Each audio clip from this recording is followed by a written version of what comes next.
Hi எல்லாருக்கும் வணக்கம். இன்றைக்கி நம்ம லக்ஷ்மி குக்கிங்கில் ஒரு சிக்கன் கறி எப்படி பண்ணுறதுன்னு பார்க்க போகிறோம். இது ரொம்ப சிம்பிளான டிஷ்ஷு. இது நான் வீட்டில் எப்படி செய்யணும் அப்படி உங்களுக்கு செஞ்சு காட்டியிருக்கேன். இன்றைக்கி அதுக்கு நான் என்னென்ன எடுத்திருக்கேன்னு பார்த்தீங்கன்னா, ஒரு 3/4 கிலோ சிக்கனை நல்லா மஞ்சத்தூள் போட்டு நல்லா வாஷ் பண்ணி எடுத்து வச்சுருக்கேன்.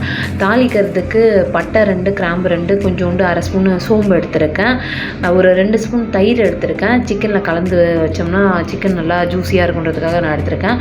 ஒரு பெரிய வெங்காயம் 2 அரிஞ்சு எடுத்து வச்சுருக்கேன். 2 தக்காளி எடுத்து வச்சுருக்கேன். 4 பச்சை மிளகாய் எடுத்திருக்கேன். 1 ஸ்பூன் இஞ்சி பூண்டு பேஸ்ட் எடுத்திருக்கேன். கருவேப்பிலை தாளிக்கிறதுக்கு எடுத்திருக்கேன்.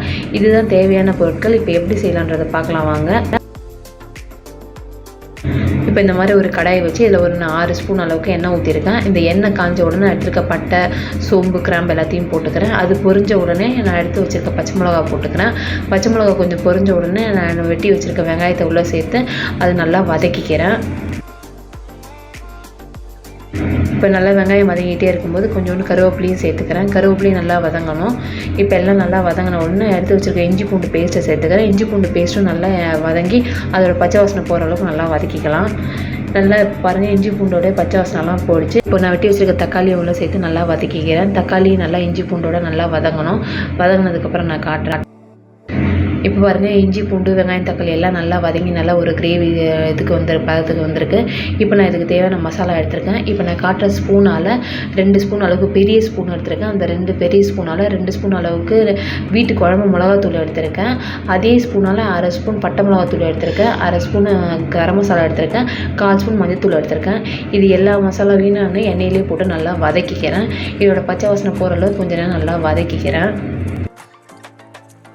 இப்போ இந்த சிக்கன் கறிக்கு தேவையான அளவுக்கு சால்ட்டு நான் இதிலே சேர்த்துக்கிறேன். சேர்த்துட்டு நல்லா மிக்ஸ் பண்ணி விட்டுறேன். மிக்ஸ் பண்ணி விட்டுட்டு இது நல்லா பாருங்கள் வதங்கிடுச்சு. எண்ணெய்லாம் கொஞ்சம் பிரிஞ்சு வர ஆரம்பிச்சிடுச்சு.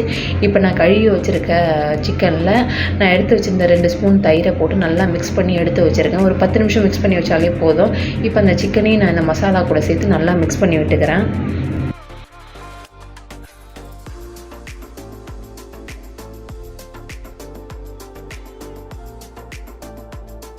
இந்த சிக்கனை சேர்த்துட்டு நல்லா மிக்ஸ் பண்ணி விட்டுட்டு தட்டை போட்டு ஒரு 5 நிமிஷம் மூடி வச்சுக்கிறேன். இப்போ பாருங்கள், 5 நிமிஷம் ஆகிடுச்சு. ஓப்பன் பண்ணி பார்க்குறேன். இப்போ நான் ஊற்றின எண்ணெய் எல்லாம் நல்லா பிரிஞ்சு வந்திருக்கு. நல்லா மிக்ஸ் பண்ணி விட்டுருங்க. இப்போ இது நான் கறியாக தான் நான் செய்ய போகிறேன். இது சப்பாத்திக்கு, ரொட்டி, தோசைக்கெலாம் தொட்டு சாப்பிட்ற அளவுக்கு நான் செய்ய போகிறேன். ஸோ அதனால் நான் இஞ்சி பூண்டு பேஸ்ட் அரைச்சதுலேயே நான் ஒரு 1/2 டம்ளர் அளவுக்கு தண்ணி எடுத்துக்கிறேன். உங்களுக்கு தேவைன்னா இன்னும் கூட நீங்கள் தண்ணி ஆட் பண்ணிக்கலாம். ஆனால் ரொம்ப நிறைய ஆகிடும், ஏன்னா சிக்கன்லேயே தண்ணி விடும். ஸோ அதனால் நான் 1/2 டம்ளர் அளவுக்கு தண்ணி ஊற்றி நல்லா மிக்ஸ் பண்ணி விட்டுட்டு இன்னும் ஒரு 5 நிமிஷம் தட்டை போட்டு மூடி வச்சுக்கிறேன். இப்போ பாரு, இந்த அளவுக்கு கரெக்டாக இருக்குது. இன்னும் இது கொதிச்சு வரும்போது இன்னும் கரெக்டாக இருக்கும். இப்போ நான் தட்டை போட்டு மூடி வச்சுக்கிறேன். இப்போ 10 நிமிஷம் ஆச்சு. பிளேட் ஓப்பன் பண்ணி பார்க்கலாம். இப்போ பாருங்கள், நல்லா நான் ஊற்றின எண்ணெய்லாம் பிரிஞ்சு வந்திருக்கு. நல்லா கறியும் நல்லா வெந்திருக்கு. நான் ஊற்றின தண்ணிக்கு கரெக்டாக கறி கன்சிஸ்டன்சி கரெக்டாக இருக்குது. ஸோ அதிகமாக தண்ணி ஊற்றுறாதீங்க. தண்ணி ஊற்றிட்டிங்கன்னா நல்லா இருக்காது. ஏன்னா சிக்கனே தண்ணி விடும், வெங்காயம் தக்காளிலையும் கொஞ்சம் தண்ணி விடும். நம்ம தயிர் வேறு கொஞ்சம் சேர்த்துருக்கோம். ஸோ அதுக்கேற்ற மாதிரி தான் நான் தண்ணி ஊற்றிருக்கேன். ஸோ அதனால் இது கரெக்டாக வந்திருக்கு. இப்போ கொஞ்சோண்டு கருவேப்பிலை போட்டு நல்லா மிக்ஸ் பண்ணி விட்டுக்கலாம்.